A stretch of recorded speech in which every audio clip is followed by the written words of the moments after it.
Born Kathleen Barkley in 1922, Kathleen Bowley spent the first 2 years of her life on trains.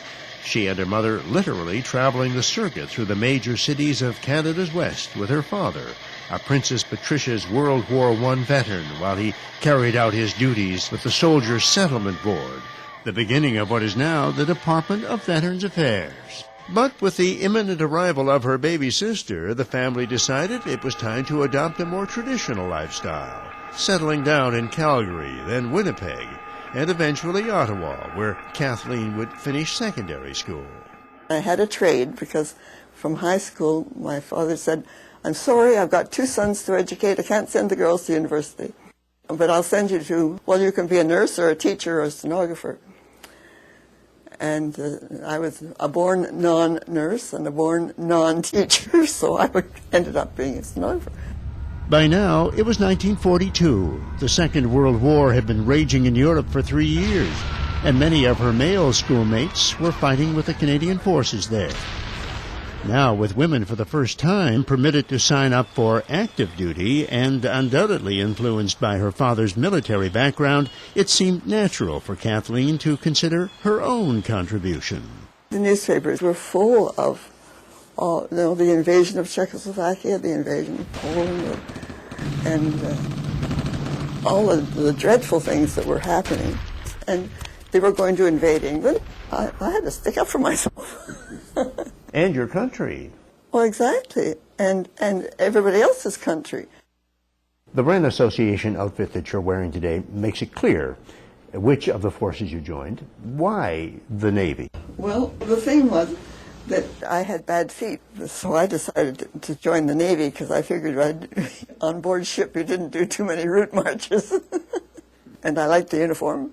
She'd be one of the first ever members of the Women's Royal Canadian Naval Service, or WRENS, to go for basic training in Galt, and her stenographic skills would soon see her become the commanding officer's secretary.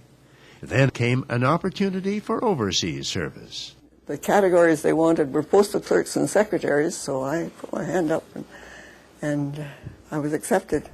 In England, she'd find herself assisting the senior officer of combined operations in putting together a completely outfitted and provisioned fleet of Canadian landing craft and ships in preparation for D-Day.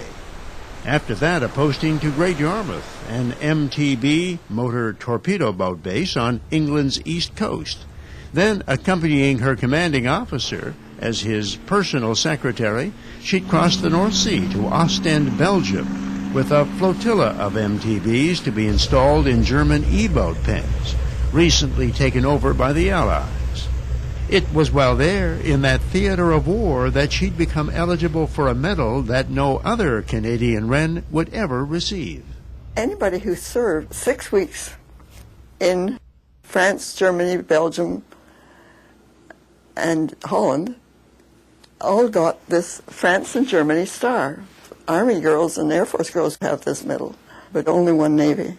Years later, there'd be yet another notable achievement when she began gathering together a complete WRENS uniform for the Peterborough Museum and Archives, even before the Canadian War Museum in Ottawa had one.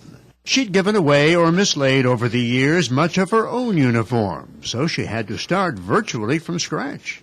She located a pair of brand-new official Black Lisle stockings at the Last Tango Vintage Shop on Water Street. Had a garter belt made to original specs at Hanemar's Bridal Shop in East City.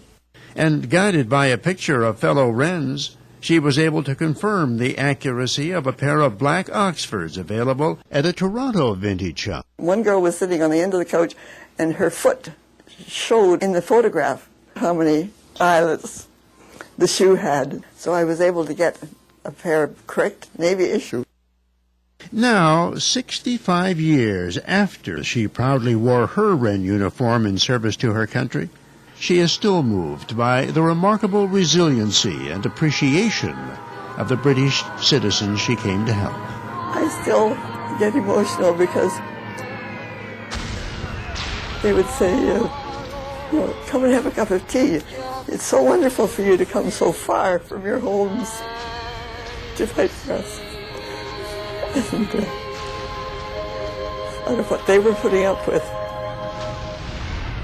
Kathleen Bowley, with her now late husband Robert and their 2 children, took up residence in Peterborough in 1963, and she's been an integral part of this community ever since.